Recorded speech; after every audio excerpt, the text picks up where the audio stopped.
जय हिंद। देखिए 14,000 करोड़ रुपए को लेकर भगौड़ा घोषित मेहुल चौकसी को एक लंबे अरसे के बाद, एक लंबे इंतजार के बाद, लगभग 6 सालों के बाद वापस बेल्जियम से भारत लाया गया है। तो इसमें क्या कांड किया था आखिर, और पीएनबी को कैसे इसने 14,000 करोड़ का घपला कर दिया और बेल्जियम से लाया गया। तो उससे पहले हम लोग ये समझते हैं कि बेल्जियम क्या है, अभी इसने कैसे घोटाला किया। आप सुन के एकदम चौंक जाएंगे कि किस तरह से भ्रष्ट अधिकारी थे सब पीएनबी के अंदर, जिन्होंने ऐसे ऐसे काम किया था यहाँ पर। तो पहले थोड़ा सा हम लोग समझ जाते हैं बेल्जियम के बारे में। इसे बेल्जियम से लेकर आया जा रहा है यूरोप में, भारत में। बेल्जियम में एक्चुअली ये था नहीं, बेल्जियम में इलाज करने गया था और वहीं बेल्जियम से पकड़ा के इसे लाया गया है। अब इसका इलाज परमानेंट भारत में होगा। बेल्जियम के बारे में थोड़ा समझते हैं। बेल्जियम हीरे की कटिंग के लिए दुनिया में प्रसिद्ध है। पूरी दुनिया में हीरे की कटिंग के लिए बेल्जियम और सूरत प्रसिद्ध है। हीरे की असली वैल्यू होती है उसे कटिंग करके। जब हम हीरे को कट करते हैं तो हीरे और सोना में अंतर होता है कि सोना का टुकड़ा भी हो गया तो फिर से गला के उसे बना सकते हैं, बट हीरा में ऐसा नहीं होता है। अगर वो छोटा टुकड़ा हो गया तो फिर उसे तोड़ के हम लोग दोबारा इसे अलग जगह पे हम लोग बना नहीं सकते हैं। यही वजह है कि कई बार हीरे की जब कटिंग की जाती है तो कुछ छोटे छोटे पार्ट पुर्जे हीरे के बच जाते हैं, तो उसे हम अंगूठी के साइड वाले में या छोटे छोटे गहने में लगा के हम लोग यूज कर लेते हैं। तो हीरे की कटिंग के लिए बेल्जियम है। दूसरा, बेल्जियम जो है इसे यूरोप का कॉकपिट कहा जाता है। कॉकपिट जहाज के अगला हिस्सा को कहते हैं जहां पायलट बैठता है, इसलिए यूरोप का कॉकपिट कहा जाता था। क्योंकि पहले ना जो भी लड़ाइयां होती थी ये बेल्जियम के वाटरलू के मैदान में होती थी और वहीं से डिसाइड हो जाता था यूरोप पे कब्जा कौन करेगा। इसी तरह से फ्रांस का राजा था लुईस 16वां को 1793 में फांसी चढ़ा दिया गया, सबके सामने मार दिया गया और सेनापति था नेपोलियन और फ्रांस का राजा बना नेपोलियन। नेपोलियन ने सोचा कि क्यों ना हम पूरे यूरोप को कब्जा कर ले। नेपोलियन यूरोप पे कब्जा करने के लिए बेल्जियम की ओर बढ़ा। तो बेल्जियम में एक वाटरलू का मैदान है। बेल्जियम में इस वाटरलू के मैदान में 1815 में जब लड़ाई होती है तो यह वाटरलू की लड़ाई में नेपोलियन हार जाता है और यह नेपोलियन की आखिरी लड़ाई होती है। इसमें वियना संधि होती है और नेपोलियन को एल्बा द्वीप पर भेज दिया जाता है। लेकिन नेपोलियन यहाँ से वापस आ जाता है, फिर नेपोलियन को यहाँ से पकड़ के सेंट हेलेना द्वीप पे भेज दिया जाता है, जहाँ यहाँ नेपोलियन की मृत्यु हो जाती है। तो ये तो रहा बेल्जियम का इतिहास। लेकिन बेल्जियम से जो पकड़ के मेहुल चौकसी आए हैं, इन्हें इंटरपोल पे कैसे रेड कॉर्नर नोटिस जारी किया गया था, बेल्जियम ने कैसे प्रत्यार्पण संधि के तहत इन्हें भेज दिया। तो रेड कॉर्नर नोटिस, इंटरपोल और प्रत्यार्पण क्या होता है इसे समझते हैं। देखिए, जब कोई क्रिमिनल कोई बड़ा अपराध करके अपने देश को छोड़कर किसी दूसरे देश में भाग जाता है तो वहां पकड़ना बड़ा मुश्किल होता है।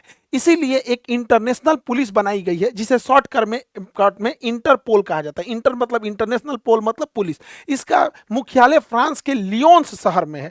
अब अगर कोई इंटरनेशनल अपराधी है तो उस देश का पुलिस डिपार्टमेंट इंटरपोल को कहेगा कि इस अपराधी को पकड़ना है हमें। जैसे अगर सऊदी अरब से भागा तो सऊदी अरब भी उसे कहेगा, रसिया से भागा तो वो भी उसे कहेगा। अब उसे सबूत दिया जाएगा। तो इंडिया की पुलिस ने सारे ही सबूत दिया। इन सबूत के बाद उस नाम के, उस व्यक्ति के नाम पर एक रेड कॉर्नर नोटिस जारी किया जाता है और यह रेड कॉर्नर नोटिस हर एक देश के पुलिस को भेज दिया जाता है कि भैया ये आदमी जहां भी मिले आप इंटरपोल को सौंप दीजिएगा। और इंटरपोल वापस जिस देश का अपराधी उसे सौंप देता है। अभी जैसे नीरव मोदी को लाना है, अभी देखे रहेंगे तहर्रुर हुसैन राणा आया हुआ है, अभी मेहुल चौकसी आए हुए हैं। तो ये बड़ा इंटरपोल बड़ा अच्छा काम करता है। 195 देश हैं इंटरपोल में, बड़े अपराधी इंटरपोल की मदद से बहुत इजीली पकड़े जाते हैं सब। तो इसमें भारत का इंटरपोल ने भी मदद किया था। अब ये समझना है कि आखिर ये मेहुल चौकसी ने कांड किया कैसे था। ये दोनों चाचा भतीजा हैं सब, नीरव मोदी और मेहुल चौकसी। इन्होंने इतना शातिर ढंग से कांड किया कि सोचने पे मजबूर हो जाएंगे। देखिए, अगर हमें कोई विदेश में सामान खरीदना है तो हम अगर किसी विदेश में, सपोज कीजिए कि हमें विदेश से एक एमआरआई मशीन खरीदनी है 10 करोड़ की, तो हमें विदेश की कंपनी जैसे जर्मनी, हम जाएंगे कहेंगे कि हमें सामान भेज दो, हम पैसा दे देंगे यहाँ पे। तो वो डरेगा कि भाई इंडिया में सामान भेज देंगे, अब पैसा नहीं दिया तब, और हमको कहेगा कि एडवांस पैसा दे दो, हम भी डरेंगे भैया उसको हम 10 करोड़ दे दे एमआरआई मशीन में, हमको ना दे, तो हम दोनों डरेंगे। तो इसमें एक बीच में आता है बैंक। तो हमें जो पैसा, हम बैंक आता है बीच में, तो हम क्या करेंगे, वो पैसा हम बैंक को देंगे और बैंक उस पैसे को लेटर ऑफ क्रेडिट बनाएगा। उस पैसे का लेटर ऑफ क्रेडिट बनाएगा और कहेगा कि इस व्यक्ति को आप यह सामान भेज दीजिए, इन्होंने जो पैसा दिया है वो मेरे पास है, आप हमसे ले लीजिएगा। एक तरह का ये व्यापार में भुगतान यानी पेमेंट की गारंटी बनता है लेटर ऑफ क्रेडिट। तो लेटर ऑफ क्रेडिट मेहुल चौकसी और नीरव मोदी ने पंजाब बैंक से फॉरेन लेटर ऑफ क्रेडिट बना दिया, फॉरेन के लिए, विदेश व्यापार करने के एफएलसी बना दिया। समझ में आ गया कि नहीं? लेकिन यह लेटर ऑफ क्रेडिट फर्जी निकला। यह लेटर ऑफ क्रेडिट फर्जी था। यानी विदेश, अब समझिए ध्यान से, लेटर ऑफ क्रेडिट जारी तो कर दिया गया लेकिन पीएनबी बैंक को इसके बारे में नहीं बताया गया। तो पीएनबी बैंक गारंटर बन गई मेहुल चोकसी और नीरव मोदी की। अब ये लोग जाके बाहर में हीरा खरीद लिया, हीरा खरीद लिया। अब विदेशी व्यापार को तो सामान देता है लेटर ऑफ क्रेडिट देख के, हीरा खरीदने के बाद उनको कहा कि दो भैया पैसा, ये क्या गारंटी है तुमको पीएनबी बैंक दे देगा। अब बैंक को पते नहीं है। अगला कांड ये सब क्या किए सब समझिए। अगला कांड में इन्होंने LOU बनाया, लेटर ऑफ अंडरटेकिंग। LOU क्या होता है कि अगर हमें विदेश में कहीं से लोन लेना है, जैसे चाइना से लोन लेना है, ब्रिटेन से, कहीं से किसी कंपनी को लोन लेना है, तो अगर हम ही अमेरिका से लोन ले ले, अब भाग जाए तो अमेरिका तो हमको खोजते रह जाएगा। तो जब कोई देश लोन देना चाहता है तो उसके लिए भी एक बैंक गारंटर बनती है कि हाँ इस व्यापारी को आप लोन दे दीजिए, अगर ये नहीं चुका पाया तो बदले में हम चुकाएंगे। तो जैसे पीएनबी बैंक इनका लेटर ऑफ अंडरटेकिंग यानी LOU बन गया। लेकिन इसका रूल होता है कि अगर बैंक, पीएनबी बैंक इनका गारंटर बन रहा है तो पीएनबी बैंक इनके सिक्योरिटी डिपॉजिट रखे, इनके कुछ मॉर्गेज करे, कोई जमीन मॉर्गेज करे कि सूखले गारंटर बन जाएंगे। पीएनबी बैंक के बड़े अधिकारियों को पता ही नहीं था कि PNB bank letter of undertaking LOU जारी कर चुका है नीरव मोदी और मेहुल चोकसी का। और ये लोग क्या किए, इसके मदद से अलग अलग देशों से लोन ले लिया, अलग अलग देशों से लोन लेकर 14,000 करोड़ का लोन हो गया यहाँ पे। और वो विदेशी जो थे वो तो लोन देते जा रहे थे क्योंकि यहाँ पर उनको पंजाब बैंक का LOU मिला हुआ था। अब जब वो वापस मांगना चालू किए कि भैया हमारा दो, फ्रैंकफर्ट से आने लगा, बेल्जियम से आने लगा, बहरीन से वापस आने लगा, यहाँ पे मॉरिशस से आया, हांगकांग से आया कि भैया हमारा पैसा पीएनबी दो। पीएनबी कह रहा है कि पीएनबी को तो ऊपर में पता ही नहीं था। अब समझिए सबसे खतरनाक कांड जब इन्होंने सीबीएस को बाईपास कर दिया। देखिए सीबीएस जो सिस्टम होता है, core banking solution, CBS system banking का रीढ़ कहा जाता है। हम जब भी किसी को अपने अकाउंट में पैसा जमा करते हैं तो बैंक उसे एक सॉफ्टवेयर में एंट्री कर देती है जिसे कहते हैं सीबीएस, जिससे पता चल जाता है कि मेरे अकाउंट में कितना पैसा आया। इवन जब हम निकालते हैं तो उसे भी सीबीएस में एंट्री कर दिया जाता है और ये सेंट्रलाइज मशीनरी सिस्टम होती है, कोई भी चेक कर सकता है। इसी सीबीएस सिस्टम में कोई कितना लोन लिया उसको एंट्री किया जाता है। तो नियम ये कहता है कि अगर व्यापार कोई सामान खरीदने के लिए हम लेटर ऑफ क्रेडिट जारी कर रहे हैं कि इस व्यक्ति को 100 करोड़ 200 करोड़ 1000 करोड़ का सामान दे दीजिएगा, यह व्यक्ति पैसा दे देगा और नहीं देगा तो हम उसके गारंटर बन रहे हैं, तो ये गारंटी वाला लेटर ऑफ क्रेडिट को भी तो सीबीएस में रखना चाहिए, एंट्री करना चाहिए।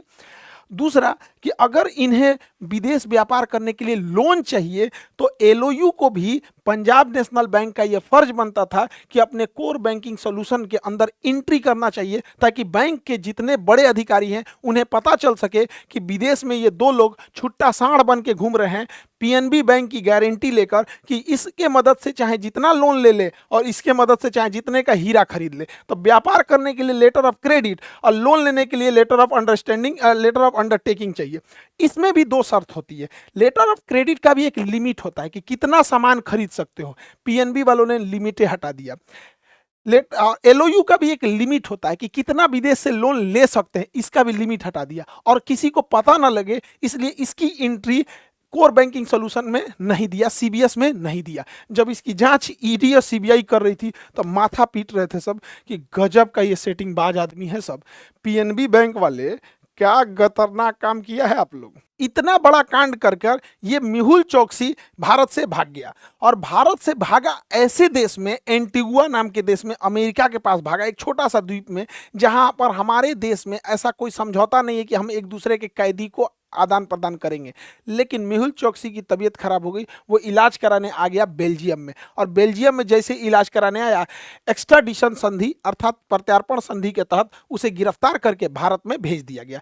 ऐसे ही गिरफ्तारियों में सबसे बड़ी बाधा बनते हैं ह्यूमन राइट्स वाले कि आप किसी कैदी को क्यों मारेंगे, फिर वो अपने स्वास्थ्य का बहाना बना देते हैं कि मेरी तबीयत ठीक नहीं है। या फिर ब्रिटेन जैसे देश में कानून ऐसा टफ बना दिया गया है कि अगर कोई करोड़ों रुपया भाग गया है लेके तो ब्रिटेन में उसका मुकदमे 10 साल चलेगा। जैसे अगर कोई भारत में चोरी कर लिया या लड़ाई कर दिया तो भारत का कानून ऐसा है कि उसे चोर साबित करते करते आपको 10 साल लग जाएंगे। अरे भारत ने क्या, पूरी दुनिया ने देखा 2012 में जब निर्भया का रेप हुआ था, उसको सजा दिलाने में, फांसी चढ़ाने में हम लोग को 10 साल लग गया। तो ये सब चीजों में तो बहुत देर हो जाता है। तो बहुत सारे अड़चने होते हैं कि हम जब किसी विदेशी देश के से प्रत्यार्पण कराते हैं तो बड़ा मुश्किल होता है। अभी मेहुल चौकसी भारत आ गए हैं, अब उनसे एक एक चीज की जानकारी निकाल ली जाएगी। भारत ने 48 देशों के साथ प्रत्यार्पण संधि किया है, यानी आपका क्रिमिनल अगर मेरे यहाँ आया तो हम लौटा देंगे, हमारा यहाँ आपके गया तो आप भी हमें लौटा दीजिएगा।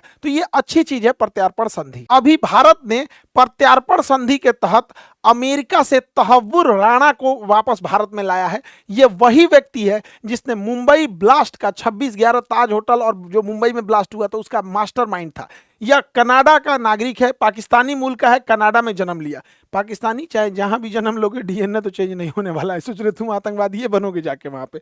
तो कनाडा का नागरिक है, इंडिया में आके 2008 में 26/11 हमला कर दिया और यूएसए में जाके शिफ्ट हो गया। अब कनाडा कह रहा है कि भैया नागरिक मेरा है, इंडिया कह रहा है कि भाई हमारे यहाँ कांड किया है तो नागरिक किसी का हम टांगेंगे, और ये अमेरिका में गिरफ्तार है। अब ये अमेरिका में कैसे गिरफ्तार हो गया? देखिए, हमारी खुफिया एजेंसी वाले थोड़ा तो भाई एक्टिवेट रहो, थोड़ा एडवांस बनो। ये हमारे यहाँ ताज होटल पे हमला किया, ताज होटल पे, और इसकी खबर लगी ब्रिटेन को। ब्रिटेन ने इसके बारे में सूचना निकालना चालू किया, तहव्वुर हुसैन राणा और डेविड हेडली के बारे में।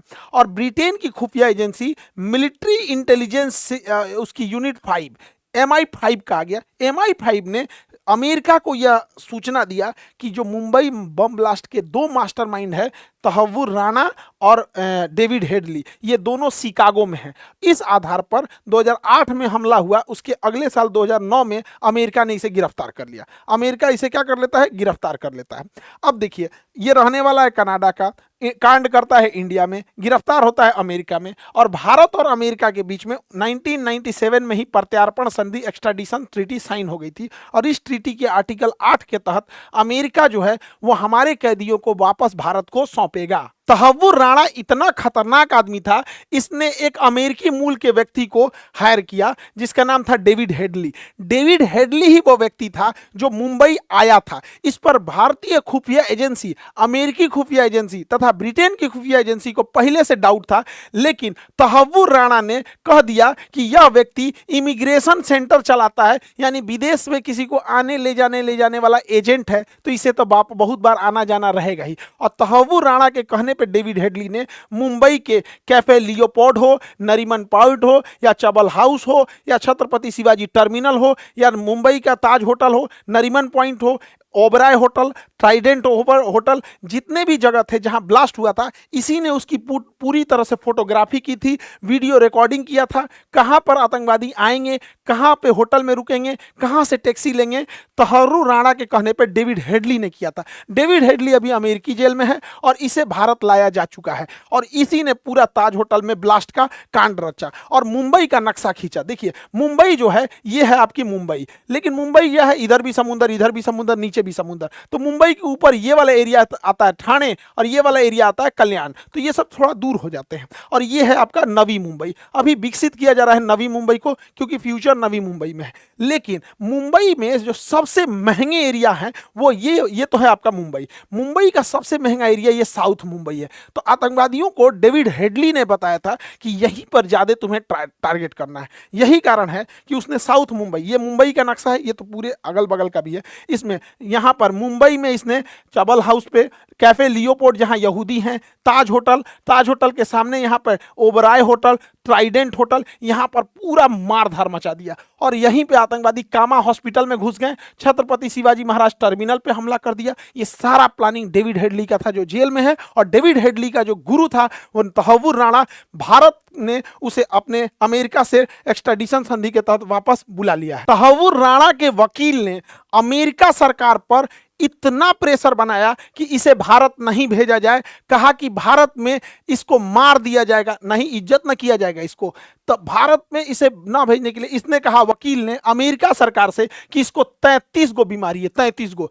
ब्रेन में कोई प्रॉब्लम है तो माइग्रेन है, फेफड़ा में अस्थमा है, ब्रोंकाइटिस है, टीवी है, और इसको थायराइड का दिक्कत है, प्रोस्टेट का दिक्कत है, इसको 33 गो बीमारी बनाया कि क्रोनिक डिजीज है, बहुत बहुत 33 गो बीमारी जोड़वा दिया। लेकिन भाई साहब ये तो ट्रंप है, ट्रंप का बातें अलग है। ट्रंप का नहीं, इसको भारत भेजना है। ट्रंप ने इनके वकील की एक भी बात नहीं सुनी और भारत भेज दिया गया। इसके वकील ने कहा कि भारतीय जेल की स्थिति अच्छी नहीं है और वहां पर जो सरकार है वो इतना इसका ध्यान नहीं रखेगी। अरे वकील साहब, राणा जी आपको क्या कहें, गलती मारे से हो गई। अब देखो ध्यान से, ये वकील साहब को क्या बताएं कि भारत में अभी नरेंद्र मोदी है तो कुछ हद तक इनके साथ उतना ज्यादा नहीं होगा।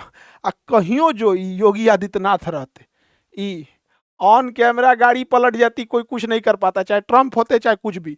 जो भारत पे इतना बड़ा हमला करेगा उसको बैठा के कोई इज्जत कर रहा है। फिलहाल तहव्वुर राणा, और ये तो अभी जेल में है, तहव्वुर राणा को एनआईए जो है अपने यहाँ इंदिरा गांधी एयरपोर्ट पे उतरते गिरफ्तार कर ली है। और किसी भी व्यक्ति को कोई जांच एजेंसी हो या पुलिस हो अपने यहाँ रखने से पहले उसे कोर्ट में पेश करना होता है। तो एनआईए इसे कोर्ट में पेश करने के लिए लेके गई। एनआईए ने इसे दिल्ली के पटियाला हाउस कोर्ट में प्रस्तुत किया और पटियाला हाउस कोर्ट ने राणा जी को कह दिया कि मुझको राणा जी माफ करना, 18 दिन का जिम्मेदारी दे दिए एनआईए को। अब एनआईए वाला क्या कांड करेगा आपके साथ हमें नहीं पता। भाई एनआईए वाले आप अपना स्वतंत्र हो यहाँ। हालांकि दिल्ली में देखेंगे तो Patiala house court, Rouse Avenue court, 30 Hazari court, ये बड़े फेमस कोर्ट हैं। तो नरेंद्र मोदी और एस जयशंकर साहब के नेतृत्व में विदेश नीति में एक चीज तो हुआ है कि भगोड़े लोग चाहे मेहुल चोकसी हो, अब अगला नंबर नीरव मोदी का है और विजय माल्या का है। इन दोनों लोग को भी बहुत जल्दी एक्स्ट्राडिशन संधि, प्रत्यार्पण संधि के तहत वापस लाया जा रहा है। विजय माल्या का लगभग हर एक रास्ता क्लियर हो चुका है। अब विजय माल्या बस आखिरी दाव लगा रहे हैं ब्रिटेन में कि हमको एसाइलम दे दिया जाए। ब्रिटेन एसाइलम देगा नहीं, वापस ये आएंगे और नीरव मोदी आएंगे। तो देखिए, भारत की संपत्ति को कोई लूट के लेके जाए, थोड़ा समय लगे लेकिन इसको जरूर वापस लेके आना है। इससे क्या है कि संवैधानिक संस्थाओं पर फेथ बनता है। जबकि आप अपने मन से सोच के देखिए कितना शातिर थे सब, ये मेहुल चोकसी हो जाए चाहे नीरव मोदी हो जाए। पीएनबी बैंक से किस तरह से लेटर ऑफ क्रेडिट निकलवा दिया, ऊपर तक जानकारी नहीं दिया, एलओयू लाया, जानकारी नहीं दिया, even CBS system, core banking system में भी नहीं चढ़ाया। इसका मतलब आप सोचिए कि भारत में कितने करप्ट लोग बैठे हुए हैं। तो ऐसे में किस तरह से अंग्रेज जब आए होंगे सब, तो ऐसे ही ना लोगों को मिला मिला मिला मिला, किसी राजा को मार दिया, किसी को मिला लिया, हमें गुलाम बना दिया। आज भी देखिए पढ़ाई लिखाई से जो पढ़े लिखे लोग हैं वो ज्यादा करप्शन कर रहे हैं। आई होप आप इस घोटाले को समझ गए होंगे। और नीट और जेई वाले जो स्टूडेंट है, कोटा के जितने बेस्ट फैकल्टी थे उन लोगों को जोड़कर हम लोगों ने ऑफलाइन भी स्टार्ट कर दिया, चाहे वो गुवाहाटी हो, प्रयागराज हो, दिल्ली हो, देहरादून हो। तो इन जगहों पे स्टार्ट हो गए हैं एकदम मिनिमम फी में। और अभी आपका 21, 22, 23 लगातार बैचेज स्टार्ट है यहाँ पे। तो जो भी बच्चे हैं, खास करके गार्जियन लोग, आपका पैसा और बच्चों का भविष्य बर्बाद ना हो, क्योंकि अब बहुत ज़्यादा जरूरत नहीं है आपको कोटा जाने की। और जो कंपटीशन वाले बच्चे हैं, आप लोग का रेलवे वाले बच्चों के लिए जो एएलपी का बैच है वो 24 तारीख से स्टार्ट हो गया है। ऑनलाइन इसे ले सकते हैं। और पॉकेट जीके में तो मेरे ख्याल से जगह भी नहीं बचा होगा, ये भी स्टार्ट हो गया है। तो आपको जो भी सहूलियत लगे आप उस हिसाब से जुड़ सकते हैं। आई होप आप टॉपिक को समझ गए होंगे। मिलेंगे नेक्स्ट क्लास में। जय हिंद।